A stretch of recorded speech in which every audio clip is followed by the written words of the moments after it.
ask you how you got to be such a good player. What, aside from the physical tools, that doesn't tell the story. I mean, there's a lot of other things that come into play. Well, I think I'm sorry, go ahead. pretty much what made me more interested in the game was getting better at it. Actually, I mean, it was a way of me keeping out of trouble. As a little kid, when you grow up. I actually started at 8 years old, and I grew up with three other brothers, and my older brother, I come somewhere second, and my older brother, he would play, but not take it as seriously as I would. He was into his own thing, so I was trying to find my own identity, and I guess handball was it. I started playing against a regular. Couldn't even call it a court. It wasn't even a court. It was a regular side building. Over here, you know how Brooklyn is. I grew up in Brooklyn, and we started playing against a regular street wall. And because I wasn't allowed to the park yet at that age. So eventually, when I reached 10, my mother would let me go with my brother, and eventually picked up the game over there. I remember the first ball we played with was called a Pink Panther ball. It was a pink ball. And eventually came a China ball. That didn't work out too well. And then came the pink ball. And then Spalding came out with one, which stood around for a long time. But somehow people were never really satisfied. They wanted to make the ball better themselves, so somebody found a way of injecting it with air and making it more lively. I guess the word got around to Spalding, and they started making different grade balls where they numbered them from 1 to 5. I think 1 being the better ball. Mm-hmm. Regardless, people kept what they called souping the balls up with air, and eventually learned to play with that type of ball all the way up to I guess I was about 19 at the time when Spalding decided not to make the ball anymore. I wanted to know about your introduction to the game. How did you find handball? Okay, well, I started playing against the street wall, right? And there were actually local, what would you call, gangs around my neighborhood at the time, and they would compete in handball, believe it or not. I mean, it was a social thing, I guess. They weren't out for any trouble or anything, but it was like a union, more or less. And there were some people that I really looked up to because they had some great ability. I mean, to play handball, and watching them play really made me interested in learning how to play the game. And eventually, I wound up in this park called Triangle Park on Dean Street in Flatbush, and started checking out the local competition, and there were some great players that are still known today and still play today. And I learned through them, basically, watching them play.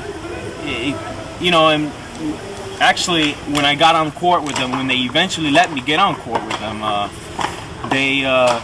would get off very quickly and wound up having to wait for next, And eventually you didn't want to wait around. So the only way to actually play more often is to win. And that was one of the things that motivated me to play a much better game. That's good motivation. Now, let me ask you a question, and I want you to try and answer this for me in what we call a sound bite, like maybe 15 or 20 seconds. I want you to tell me what handball means to you. Handball means to me, well, means competitiveness, it means camaraderie, it means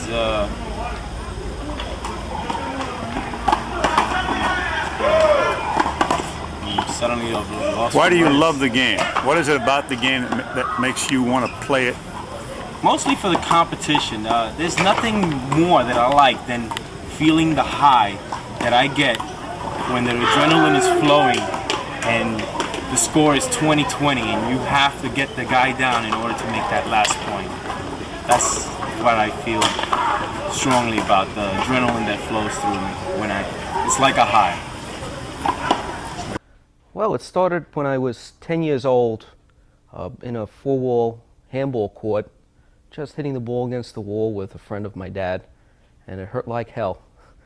But the years that followed, I did it every summer, and it didn't hurt as much after a while, and I really enjoyed it. It was a good, yeah, it was a lot of fun. When you're playing the game and you're involved in the heat of the rally and you're in that moment there, what's going through your mind? What's actually happening while you're playing? It's very, I'm very concentrated. It's war. That's what it is, it's war. I'm on the court, I have a mission. On the one hand, I enjoy it, on the other hand, it's work. And very focused, very determined. And I get my enjoyment basically when the game is over, when the match is over. Then I can sit back and relax and reflect upon the game, but during the course of it, it's all business. What do you get out of handball? I get a high. I get a high out of playing ball.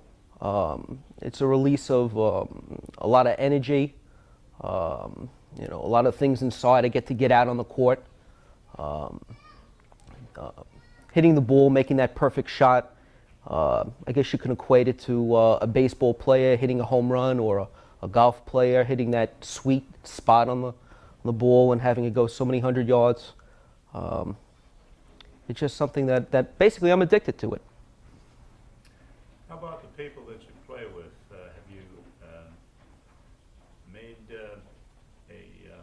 Have you made friends from handball? Oh, there's a definite bond.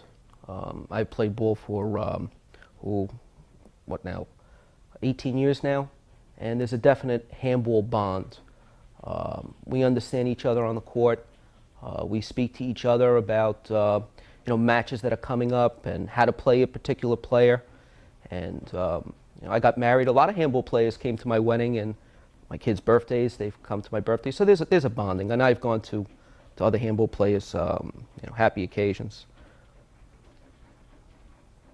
One thing you love most about the game?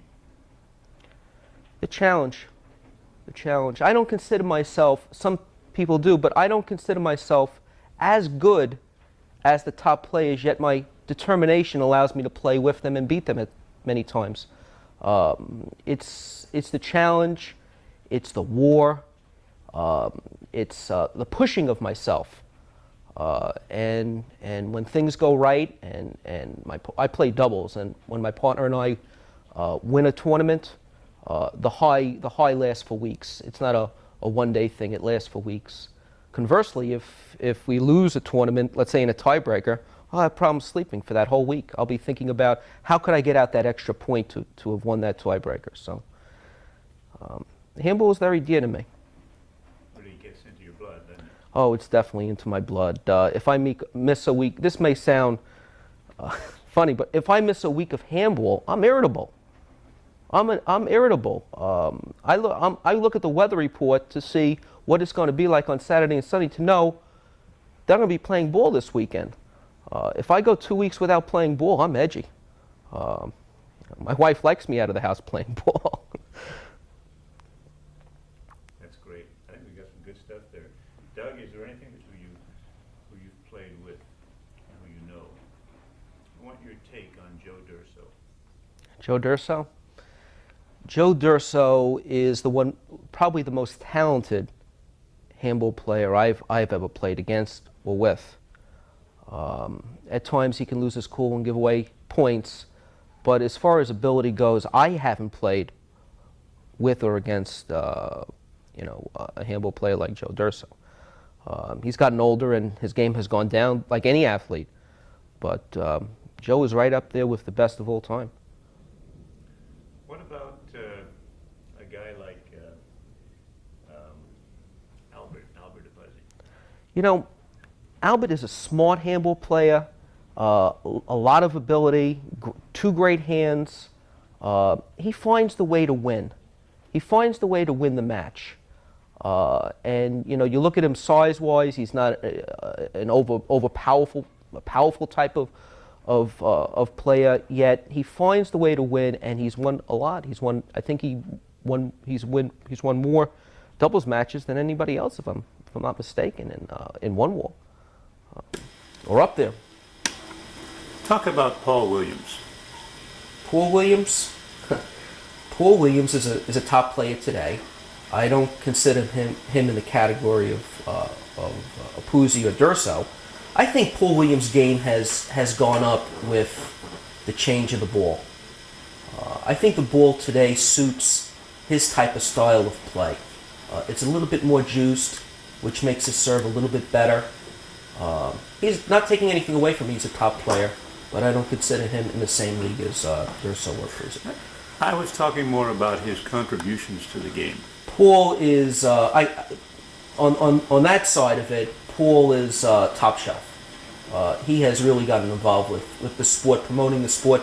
He has done one of the most important things, and that is getting the young people involved in the sport, so that when I'm 50 years old, there's somebody for me to play with. And he's recruited a lot of young kids, kept them. His idea was basically keep them off the streets, get them involved in handball, and a lot of the young guys have developed into top players. And I salute him for that and for his involvement. You play one wall and four wall, right? I play four wall maybe once every 3 years. Oh, okay. I just don't enjoy banging into the wall. You like the open spaces, eh? Yeah. So when you play the one wall game, what are your strengths as a player? Okay. Another reason why I like one wall as opposed to four wall. One of my strengths is blocking. As you know, in one wall, the object is to stand your ground. If you move, it is a block, unless of course you're behind your opponent, and you must give him room then. And I am very good at blocking and positioning. I'm also I go for my killers, and my success is pretty good with going for the killer shots. I'm also a clutch player. When it gets down to the nitty gritty, when it gets down to the end, I make the shot. The council, these people say that, and I would agree with them. I'm lacking in speed. I'm not in the best shape, but I make up with it in using smarts and using my blocking.